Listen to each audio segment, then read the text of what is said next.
자, 여기 보시면은 하이프 지급 세부 기준 나와 있잖아요. 하이프 수술의 금기증에서 우선 가장 많이 보는 게 질염이랑 골반염이에요. 염증 질환이 있을 때는 하이프 수술을 하면 안 돼요. 근데 내가 질염이랑 골반염이 있는데 하이프 수술을 했다. 그럼 지급이 될까요, 안 될까요?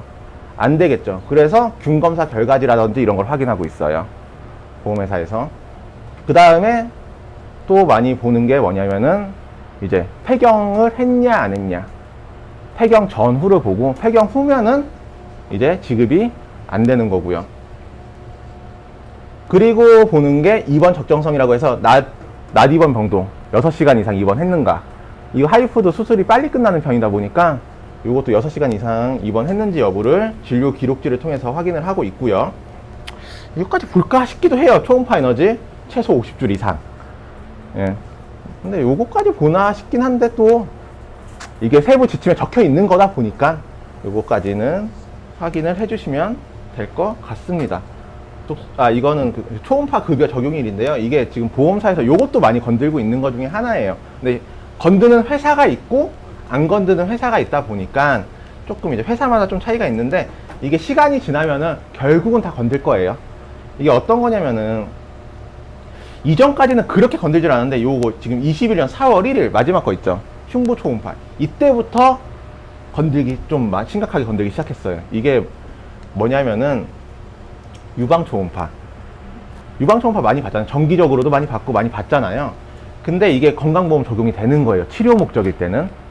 그러면서 이게 문제가 많이 된 거죠. 보험회사에서 뭐라고 하냐, 치료 목적인 건강보험 적용이 되기 때문에 비급여는 삭감을 해라, 이렇게 나온 거예요. 검진 목적이다, 비급여는.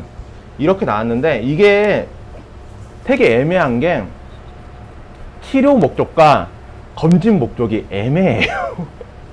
어떤 느낌이냐면은 치료 목적이, 이게 예를 들어서 제가 유방암 수술을 했어요. 그리고 이제 치료를 안 하고 계속 뭐 1년 6개월에 한 번씩 정기검진을 해야 된다. 그럼 검진이라고 해서 지급이 안 돼. 그리고 예를 들어서 내가 봤을 땐 통증이 있어. 그래, 아니면 내가 만져봤을 땐 몽울이 있어. 그래서 검사를 했는데 아무것도 없대. 그럼 그것도 검진이 되는 거예요. 그러니까 건강보험 적용이 안 돼.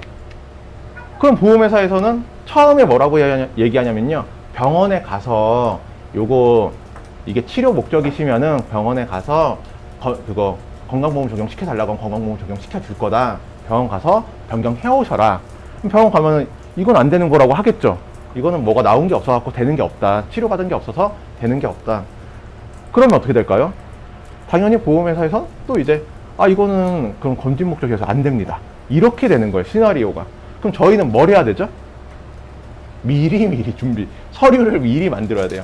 병원 갔을 때 차트상에 통증 내용이 꼭 있어야 돼요. 그래서 그 다음에 뭐 몽물이 잡혔다든지, 그러니까 뭔가 내가 아파서 갔다는 게 이유가 있어야겠죠. 이게 그래서 비급여 처리가 되면은 보험회사에서는 이거 검진 목적이잖아 얘기하면은 내가 할 얘기가 있어야 되는 거예요. 그래야지 내가 저는 이거 내가 통증도 있었고 몽울도 잡혀서 간 건데 갔는데 없는 걸 어떡하냐, 그럼 내가 뭐 죽을 때까지 기다려야 되는 거냐, 이렇게 얘기를 하면은 일회성으로라도 줘요. 제가 말하죠, 우선 받아야 된다고. 그래서 그런 식으로 먼저 미리 서류를 준비해서 가는 게 중요하고요. 그냥 가서 무작정 가서 내가 아무것도 없는데 한다고 해서 지금 보험회사에서는 지급을 잘 안 해줘요. 그리고 지금 이것뿐만 아니라 지금 생식기 쪽도 건들고 있고, 그 다음에 비뇨기계랑 생식기, 그 다음 하복부, 여기도 지금 보험회사들이 조금씩 건들고는 있어요.